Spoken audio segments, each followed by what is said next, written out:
Self-preparation. Be ready for tomorrow by doing all that you can today, setting your goals. Set a goal that will make you stretch for what it will make of you to achieve it.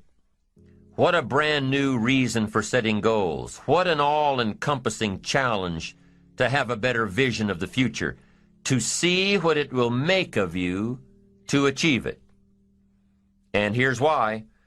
The greatest value in life is not what you get. The greatest value in life is what you become. The major question to ask on the job is not, what am I getting here? The major question to ask is, what am I becoming here? It's not what you get that makes you valuable. It's what you become that makes you valuable.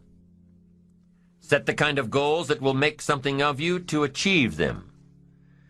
So there you have the two components of positive self-direction. Number one, self-knowledge, knowing who you are and what you want to do with your life. And number two, self-preparation, getting ready for the opportunities before they come your way. You need both aspects for positive self-direction, figuring out who you are and what you want, and being prepared for the day you reach your goals, being ready, being worthy, becoming the person you need to be in pursuit of what you want. What good is an opportunity if you're not prepared to take advantage of it? It's no good. Won't do a thing for you. Be prepared. Now here's what's called the self-knowledge acid test. Quickly, without thinking too much about it, quickly list your three most important long-term work-related goals. Is it a client you've been trying to sign for several months? Is it a major sale you've been trying to make? Is it a promotion? Is it a partnership in the firm? Quickly list your three most important long-term work-related goals. Achievements that you want to make. Achievements that will take a while to get. Write them down. Again, without thinking too much about it, quickly list your three most important personal and spiritual goals. Things that will make a difference in your personal life. Is it going to church more often than holidays? Grasping all you can from the Sunday sermon? Is it spending more quality time with your kids? Is it turning the TV off during the dinner hour and actually talking about the important things in life with your family? Is it making more dates with your spouse? Is it planning a much-needed family vacation? What is it? What are the important goals in your personal and spiritual life? Is one of them making a conscious effort to exercise more, to eat better, to lose some weight, to get in shape? What are the three most important personal and spiritual goals that you have? Write them down. Doesn't matter what they are, just write them down. Now, take some time to really visualize what the achievement of these goals would look like. What does your future hold for you if you landed that big client? What does your future look like if you got that promotion? If you spent more time with your family? If you planned more outings with your spouse? What does your future look like? Really spend some time on this now. It's important stuff. What does it all look like? Ask yourself, is this really my goal? Is this truly what I want? Is it a positive goal? Is it important enough to me to become what it takes to reach this goal? Is it mine? Is it worth it? If your three goals on the career side and three goals on the personal side don't stand up to these questions, you need to take some time to carefully redefine a few things. Redefine your list. Redefine where it is that these goals came from.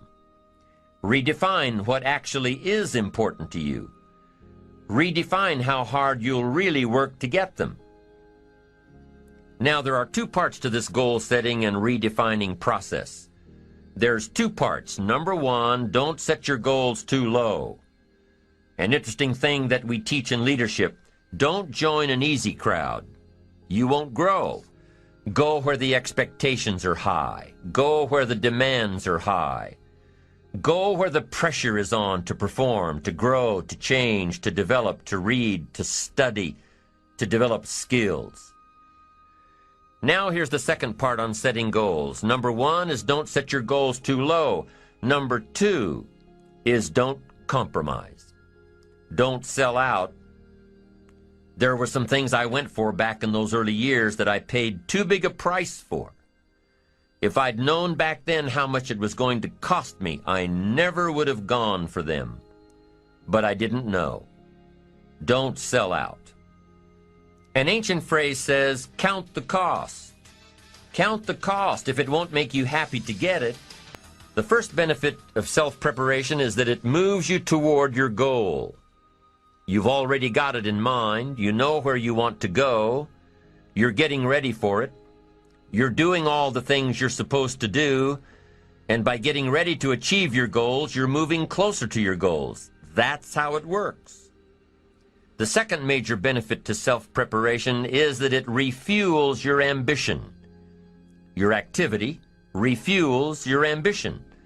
The things that you are doing today are getting you ready for tomorrow. It's exciting. You know that you're getting closer every day. Ambition must be kept alive, be kept active, must continue to move forward. Otherwise, you're just daydreaming. You must keep active, keep moving forward so your ambition can fuel you, motivate you, get you where you want to be. Self-preparation. The benefits are, number 1, it moves you toward your goals, and number 2, it refuels your ambition. Be prepared. Get ready. This method of self-preparation involves 3 steps. Step 1. Carefully consider where the next opportunity for reaching your goal will originate. Where will it come from? Will it come from networking with your colleagues? Will it come from reading the last book that you bought? The book that's still sitting on your shelf waiting to give you some answers? Will it come from you taking the time to think it out? Where will it come from? The next opportunity that will push you forward. If you don't know, here's what you have to do. For each major goal of yours, the top priorities on your list, for each of these, take out a separate piece of paper, 1 single sheet per major goal, write down your goal at the top, and start listing all reasonable resources. Write down every possible place that you could find the opportunity to achieve this goal. And with each resource, classify them. Ask yourself, is this resource a sure thing? A good bet? About even chances? Unlikely? A long shot? Ask yourself these questions and classify all of the resources you have written down. That's the first step. The second step in this method of self-preparation is to make sure you know what you need to do to be prepared for your opportunities. Take your sure things first. Figure out what you need to do to be prepared when they happen. Break down your preparation into concrete steps. Make sure that you know exactly what you have to do to take advantage of the opportunity when it comes your way.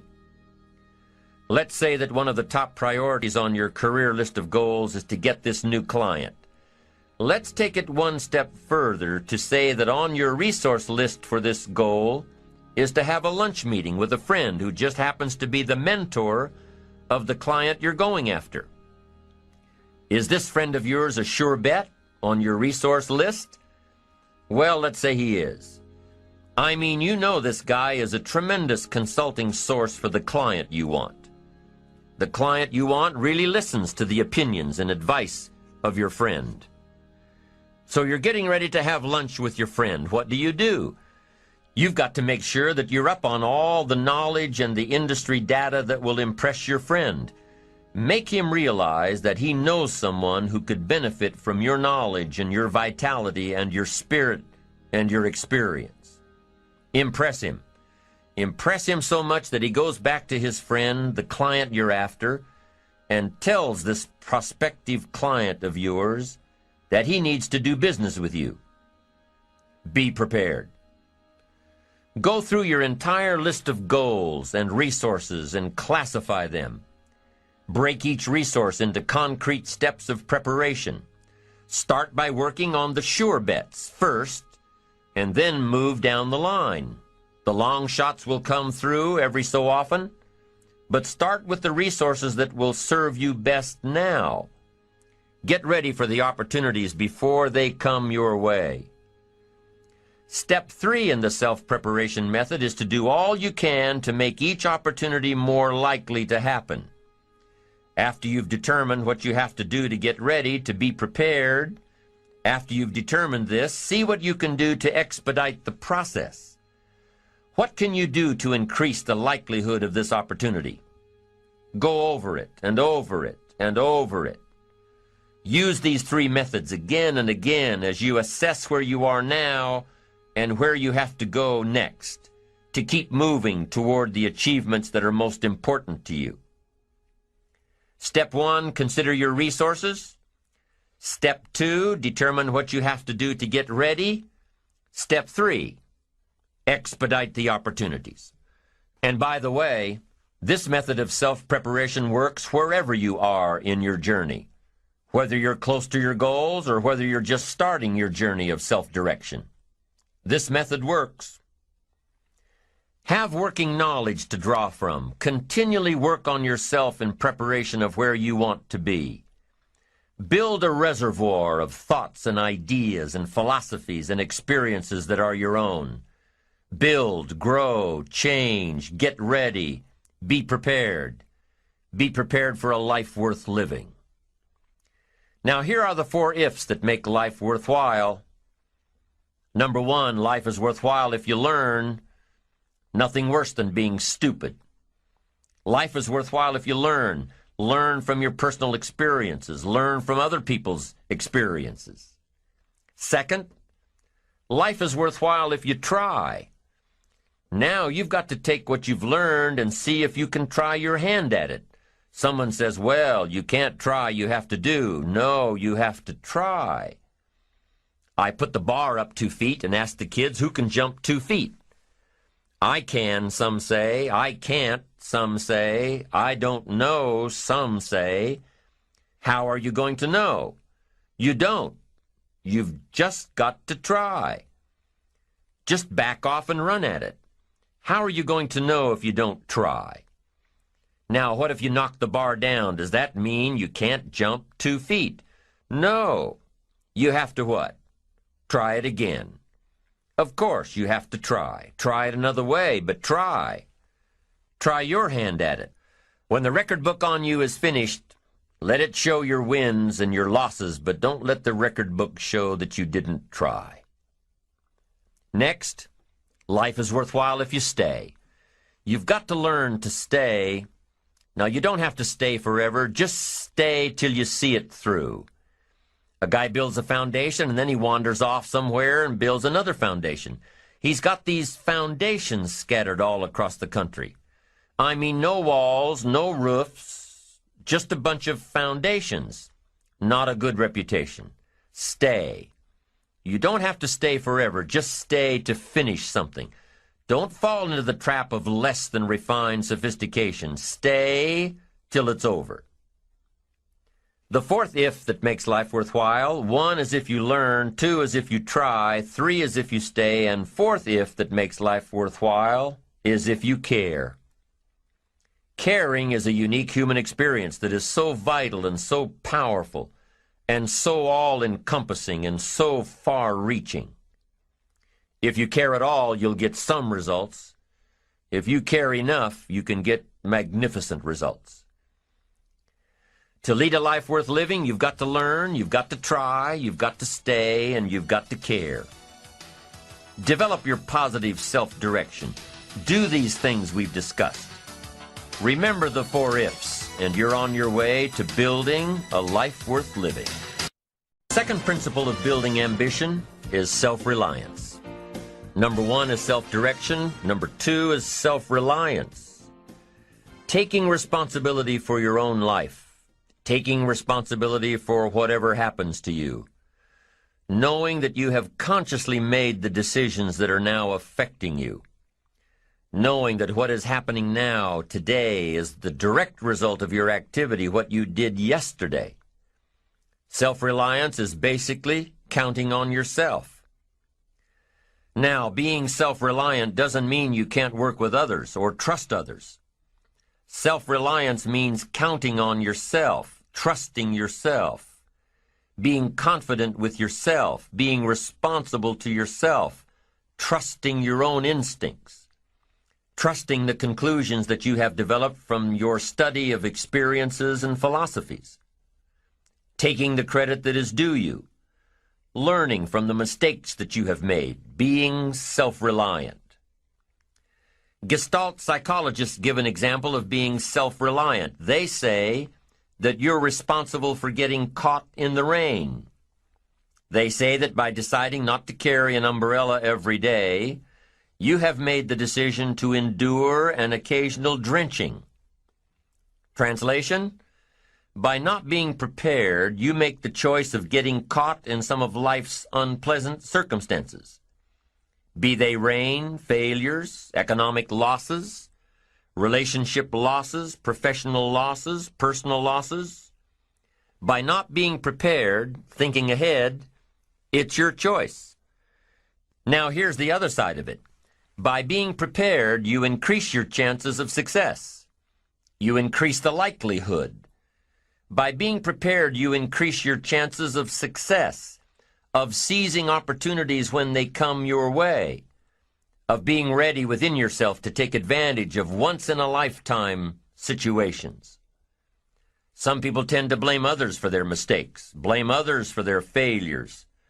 Somebody says, it's not my fault the report isn't done, so-and-so didn't do their part. Of course it's your fault. It's your report too. It's your responsibility to see that everyone you delegated work to does their part. Now, you can't control what others around you do, but it's in your own best self-interest, your enlightened self-interest, that you stay on top of things, especially if it's going to affect your future. You think your boss cares that John didn't do his part? You think he sees John as the bad guy? Of course not. All he sees is that the report isn't done, bottom line. Be responsible for the things that affect you. You can make sure you're more responsible by checking in with those people who are working with you, the people who make up your team. You can be more responsible by saying, hey, John, how are you doing with your part? Do you need some help? Can we put somebody else in here to help you finish? Now, if John consistently doesn't handle his part, you've got to replace John. If he isn't doing his share, you've got to find somebody that will. Or what? It will negatively affect you. You can't wake up in the morning that the project is due hoping and wishing that John has done his part.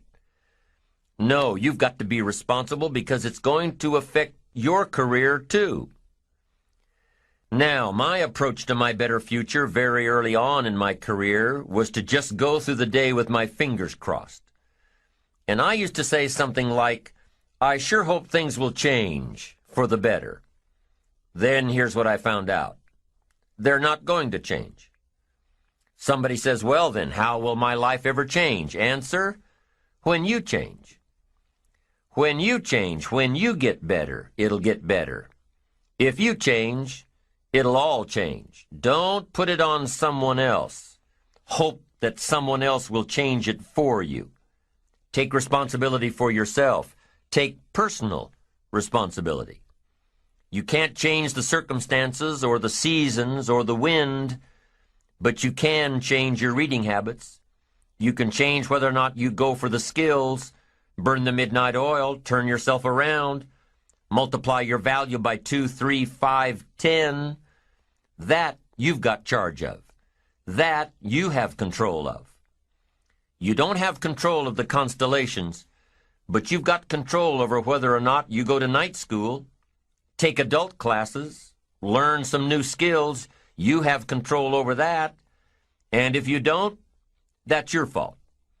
You've got to take personal responsibility.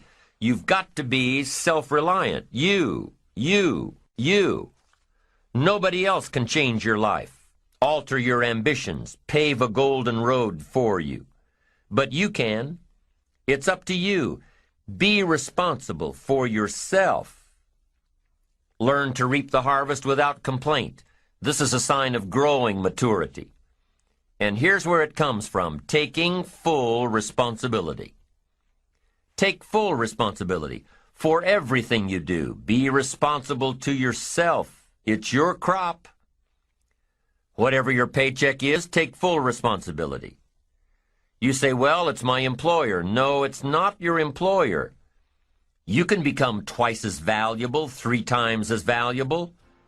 Burn the midnight oil, learn some more skills, bring more value to the marketplace. I'm telling you, whatever your harvest is, take it without complaint. Take it without blaming others. Self-preparation leads to control over your life.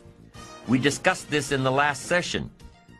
Whenever you prepare correctly, taking all of the steps you're supposed to take, doing everything in your power to stay on track, whenever your preparations lead to success, achieving your goals, you reinforce the disciplines that got you there.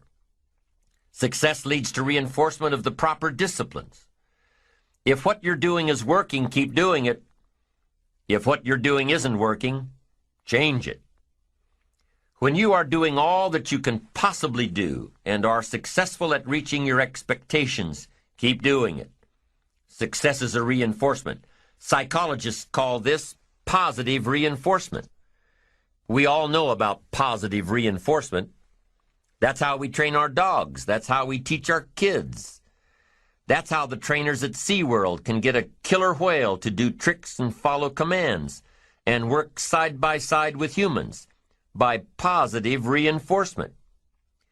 When you bring a brand new puppy home and try to teach him not to mess in the house, what do? You reward him for going outside or scratching at the door. When you're trying to get your toddler out of the diaper stage, what do?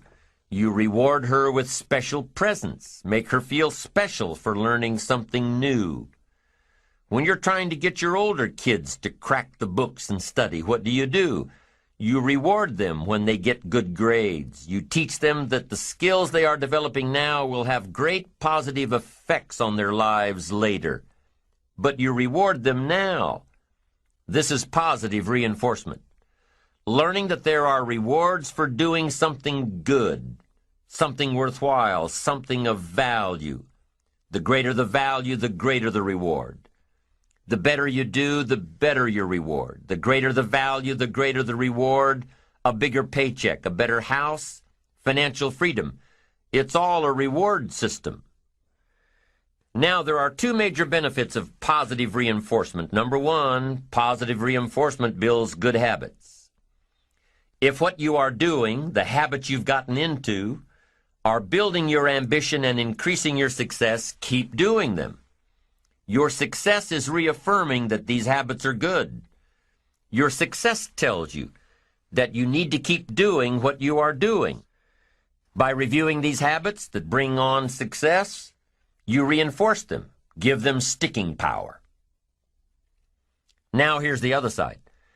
By reviewing your habits, what you do every day, by reviewing your habits, you may find out that some of them are inhibiting your success. You may find out that what you're doing every day is bad for you, or you may realize that you've gotten out of some very good habits. Somebody says, well, I've just gotten out of the habit of taking my daily walk around the block. Well, I guess you'll just have to get in the habit of being sick down the road. Somebody says, well, I used to read the books all the time. I've just gotten out of the habit. Then change it. Go back into your disciplines. If you've just gotten out of the habit, just get back into the habit. It's called discipline. If it doesn't work, don't do it any longer. You can keep your fingers crossed if you want to and hope that it'll all straighten out. You can wish for the wind not to blow quite as severely, to change in your favor, but we call that naive at best. If the habits that you've gotten into aren't serving you, change them. You can't keep doing this any longer. Don't wish for a better wind. The key is to wish for the wisdom to set a better sail. Utilize whatever wind that blows to take you where you want to go. That is the philosophy I picked up at age 25, and it revolutionized my whole life. And here's what I found. I found it was easy. I became a millionaire when I was 31, and I found it was easy. Now here's my definition of easy. It was something I could do. I figure if it's something you can do, it's easy. But here's a little parenthesis. I worked hard at it. I made sure my disciplines were in line. I made sure my habits were good. I made sure I did all that I could. I found something that I could do, but I worked hard at it. I got up early, stayed up late, and worked hard from age 25 to 31. But what I did was easy, meaning it was something I could do. Well, you say, Mr. Rohn, if it was so easy, how come during those 6 years all those other people around you didn't get rich? Here's why. It's easy not to. How else would you describe it? That's it. It's easy to keep doing the things that don't work. It's easy to keep bad habits. It's easy not to develop the disciplines. It's easy not to. So how come I got rich and they didn't? Here's a philosophical phrase. The things that are easy to do are also easy not to do. That's the difference between success and failure, between daydreams and ambitions. Here's the key formula for success. A few disciplines practiced every day. And those disciplines have to be well thought out. What should you spend your time doing? Don't waste your time on things that aren't going to matter. But a few simple disciplines can change your whole economic future. Future with your family, future with your business, future with your enterprise, your sales career, your management career. A few simple disciplines, a few simple habits, good habits, repeated every day. Now here's the formula for failure.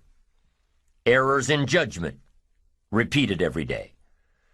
All you've got to do is to have a few errors in your judgment and repeat them every day. I'm telling you, they'll spin out of control in 10 years. You'll end up driving what you don't want to drive, wearing what you don't want to wear, living where you don't want to live, earning what you don't want to earn. A few errors every day, bad habits every day. It's disastrous. Now here's why it's easy to repeat an error in judgment. Because failure doesn't fall at the end of the first day. Bad habits don't show their horrible results at the end of the first day, or the first week, or the first month. It's easy to get faked out. If disaster fell on us at the end of the first week, we'd change our philosophy. But it's so subtle.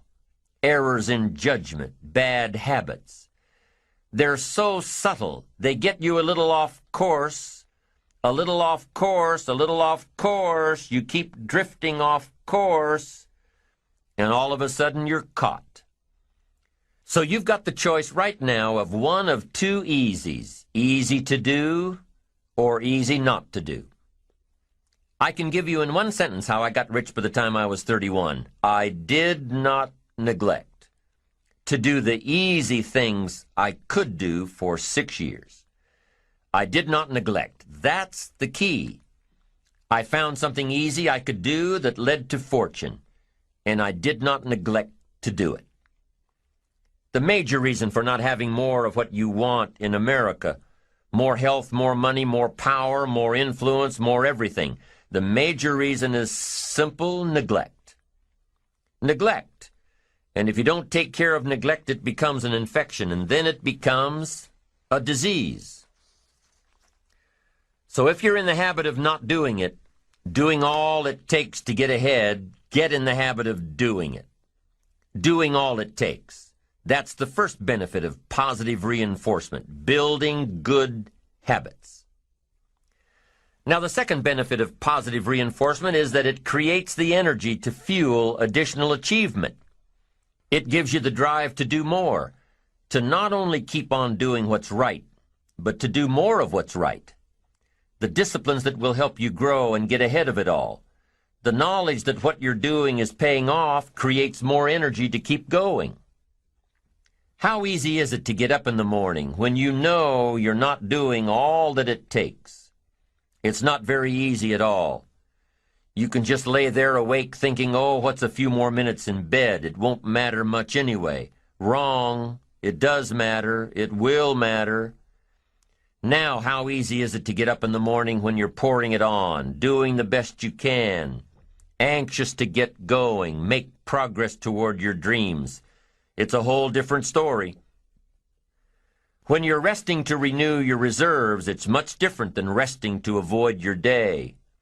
When you're psyched up and excited for your life, when you're excited for what you've planned to accomplish for the day, it's amazing. You'll wake up before the alarm clock even tries to startle you awake. Your successes fuel your ambition. Your successes give you extra energy.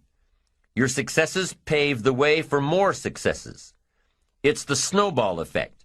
With one success, you're excited to meet another, and another, and another.